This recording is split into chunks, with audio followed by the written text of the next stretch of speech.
Hello friends, જય શ્રી ગણેશ. બધાને સ્વાગત છે તમારું મારી ચેનલ ગુજરાતી કિચનમાં. ખાસ કરીને ગરમીમાં સાંજના જમવામાં એવું શું ખાઈએ જેમાં પેટ તો ભરાઈ જાય પણ પેટ ભારે બિલકુલ ન લાગે. તેવામાં આ મસાલા ખીચડી સાથે ટમેટાનું ભરતું એક કમ્ફર્ટ ફૂડ છે, જે ખાવામાં તો લાજવાબ છે જ, પણ ગરમીમાં પચવામાં પણ સરળતા રહે છે અને બનાવવાવાળાને પણ આસાન થઈ જાય છે. તો મસાલા ખીચડી તો તમે વારંવાર બનાવતા જ હશો, પણ એક વખત આ મારી રીતે ટમેટાનું ભરતું અને વઘારેલી ખીચડી બનાવી જોવો.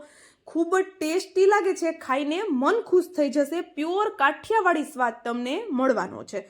તો ચાલો બનાવવાનું શરૂ કરીએ. તો એના માટે આપણે અહીંયા એક નાની વાટકી જેટલી ખીચડી લીધી છે. જે ભેળવેલી ખીચડી આપણા ઘરમાં હોય છે એ જ ખીચડી આપણે લીધી છે. એમાં આપણે 2 ચમચી જેટલી તુવેર દાળ એડ કરી દઈએ. આપણે જે નોર્મલ ખીચડી ભેળવેલી હોય એમાં ખાલી મગની દાળ જ હોય છે, તો આપણે બાકીની દાળો એમાં એડ કરી દઈએ. જેમ કે 2 ચમચી તુવેર દાળ, 2 ચમચી ચણાની દાળ અને 2 થી 3 ચમચી મગની ફોતરા વગરની દાળ.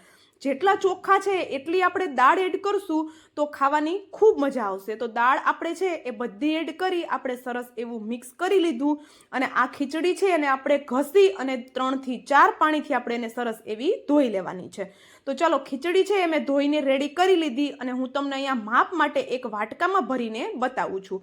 તો આપણે અહીંયા ધોયેલી ખીચડી છે એ 1 વાટકો જેટલી થયેલી છે. હવે એ જ વાટકાથી હું તમને પાણીનું માપ પણ આગળ જણાવી દઈશ, જેથી કરીને જે લોકોની ખીચડી સારી ન બનતી હોય, વધારે કડક થઈ જતી હોય અથવા તો વધારે પાણી રહી જતું હોય ને, એ લોકોને આસાની રહે.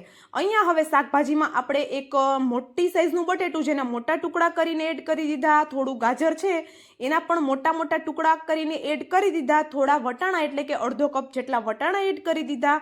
અને અહીંયા અડધી કલાક માટે મેં પાણીમાં પલાળેલા સિંગદાણા રાખ્યા હતા, એ સિંગદાણા એડ કરી દીધા. અંદાજે 2 મુઠ્ઠી જેટલા મેં સિંગદાણા એડ કરેલા છે. હવે આપણે અહીંયા સ્વાદ પ્રમાણે મીઠું એડ કરી દઈએ અને અડધી ચમચી જેટલી હળદર એડ કરી દઈએ. સિંગદાણા છે ખીચડીમાં એડ કરવા હોય તો પહેલાં આપણે એને વધારે ટાઈમ ન હોય તો 10 મિનિટ માટે જો પાણીમાં પલાળી રાખશો તો એનો જે કલર હોય છે એ નીકળી જશે અને સિંગદાણા સોફ્ટ થઈ જશે. હવે આપણે ખીચડીનું પાણી એડ કરવાનું છે. તો પાણી આપણે અહીંયા 1 કપ ખીચડી લીધી હોય એની સામે 3 ગણું પાણી એડ કરવાનું છે. એટલે કે 1 કપ ખીચડીની સામે 3 કપ આપણે પાણી એડ કરી દેવાનું છે. એકદમ ખીચડી છે એ મીણ જેવી થઈ જશે અને એકદમ ઢીલી પણ રહેશે. અહીંયા હવે આપણે અડધી ચમચી જેટલું ઘી એડ કરી દઈએ અને કુકરનું ઢાંકણ બંધ કરી દઈએ. ગેસની ફ્લેમ ઉપર આપણે કુકર રાખી અને 3 થી 4 વિસલ આપણે ખીચડીની થવા દઈએ. તો ચાલો, આપણી છે ખીચડી એ આપણે ગેસ ઉપર રાખી દઈએ અને જો ખીચડી વધારે ઉભરાતી હોય તો શરૂઆતમાં આપણું પાણી ઉકળે ત્યાં સુધી આપણે સીટી એની હટાવી અને પછી સીટી ઉપર લગાવી દઈશું તો ખીચડી વધારે નહીં ઉભરાય. હવે અહીંયા ખીચડી છે એને થવા માટે સાઈડમાં રાખી દીધી. તો આપણે બીજી એક તૈયારી કરીએ. તો એના માટે આપણે 1 ચમચો તેલમાં 10 થી 12 જેટલી લસણની કળીઓ એડ કરી લસણને સરસ એવું ફ્રાય કરી લેવાનું છે. તો જો લસણનો કલર સરસ એવો ચેન્જ થાય ત્યાં સુધી આપણે એને થવા દઈશું. લસણ આપણું સરસ એવું થઈ ગયું છે તો આપણે એને બહાર કાઢી લેવાનું. અને હવે જે બચ્યું છે આપણું ગરમ તેલ એમાં જ આપણે આ રીતે ટમેટાના 2 ટુકડા કરી લેવાના છે. ઉપરનો જે એનો બ્લેક ભાગ હોય છે તે હટાવી દઈ અને ટમેટાને આ રીતે લઈ લેવાના છે. તો અહીંયા હું મોટી સાઈઝના 2 ટમેટા લઉં છું. ટમેટાને આપણે તેલમાં રાખી દીધા. ઉપરથી કવર કરી દઈએ જેથી કરીને તેલ છે એ ઉડીને બહાર ન આવે. તો અહીંયા એક સાઈડથી હલકા એવા સોફ્ટ થાય એટલે આપણે એની સાઈડ ચેન્જ કરી દઈએ અને બીજી સાઈડથી પણ આપણે એને એકદમ સરસ એવા સોફ્ટ ન થઈ જાય ત્યાં સુધી થવા દેવાના છે. તો ફરી પાછું ઉપરથી આપણે એને કવર કરી દઈએ અને આપણે એને થોડી વાર માટે થવા દઈએ. તો અહીંયા જોઈ શકો છો થોડી જ વાર થઈ ત્યાં ટમેટા છે સરસ એવા સોફ્ટ થઈ ગયા છે. તો હવે આપણે ગેસની ફ્લેમ બંધ કરી અને ટમેટાની જે ઉપરની છાલ છે એ આપણે હટાવી લેવાની છે. તો બધા ટમેટાની એ જ રીતે હું છાલ હટાવી અને હલકા એવા આપણે એને ઠંડા કરી લઈએ. તો ટમેટા આપણા સરસ એવા હવે હલકા ઠંડા થઈ ગયા છે. તો આપણે અહીંયા એક ચોપર લઈ લઈએ. ચોપરની જગ્યાએ તમે અહીંયા હાથેથી પણ ટમેટાને મેશ કરી શકો છો, એટલે કે મેસરથી પણ મેશ કરી શકો છો.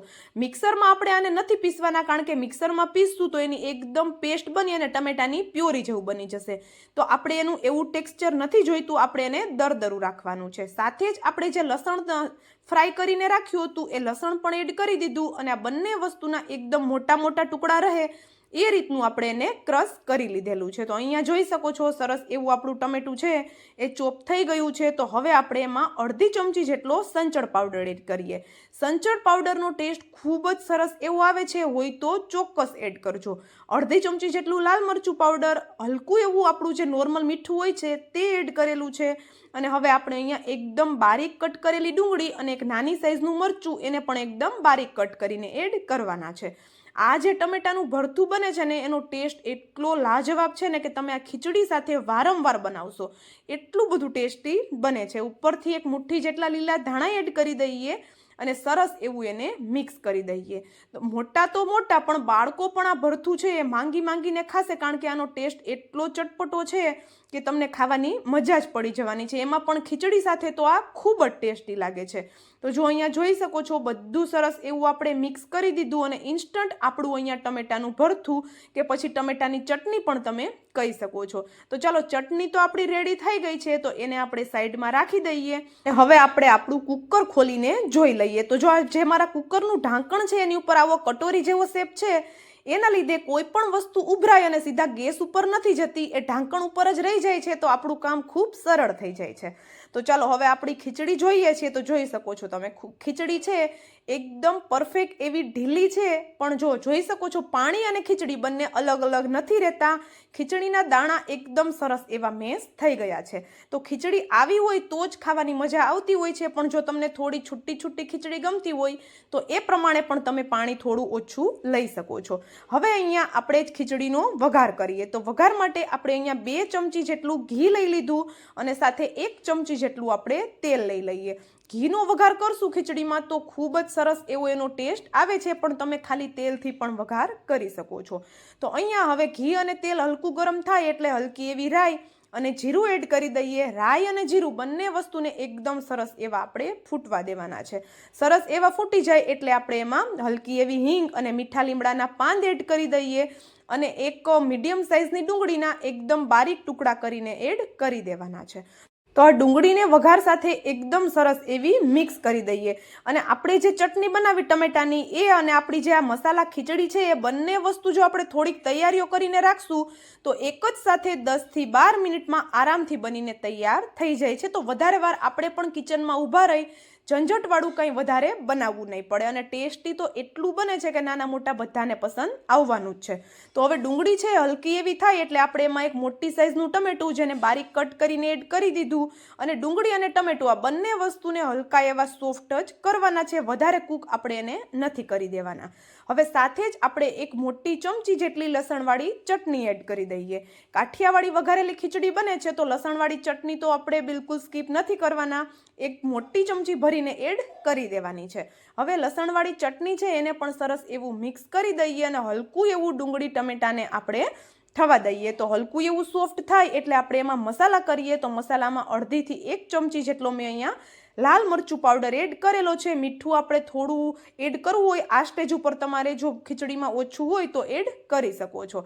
અને અહીંયા હવે આપણી બનાવેલી ખીચડી એડ કરી દઈએ. ખીચડી એડ કરતાં પહેલાં મેં અડધો કપ જેટલું પાણી પણ એડ કરેલું હતું, જેથી કરીને ખીચડી છે એકદમ પરફેક્ટ એવી બનીને તૈયાર થાય. અને જો ખીચડીમાં ઉપરથી તમારે પાણી એડ કરવું પડે તો ગરમ પાણી એડ કરવાનું છે. અને જો તમે વઘારમાં થોડું પાણી એડ કરી દેશો તો નોર્મલ પાણી એડ કરશો તો પણ કોઈ પ્રોબ્લેમ નહીં આવે.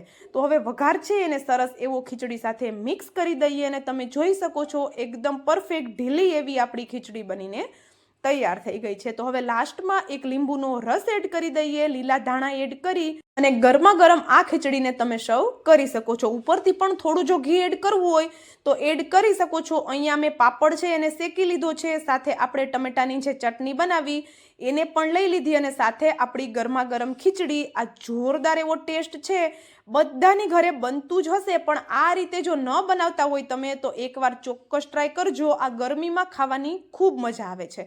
આ જ ખીચડીની સામે તમે સારી સારી ચાટ પણ ભૂલી જશો. ઉપરથી મેં થોડું લસણવાળું તેલ છે એ પણ એડ કરેલું છે. તો જો અહીંયા ગરમા ગરમ આપણી ખીચડી સાથે ઉપર જે લસણવાળું તેલ છે એનો ટેસ્ટ પણ ખૂબ સરસ આવે છે. થોડા લીલા ધાણા અને થોડી કાચી એકદમ બારીક કટ કરેલી ડુંગળી એડ કરી દઈએ તો આપણી એકદમ સિમ્પલ વાળી ખીચડી તૈયાર છે. તો ચાલો હવે મળશું આવા જ એક નવા વિડીયો સાથે. ત્યાં સુધી જય શ્રી ગણેશ બધાને, and thank you for watching.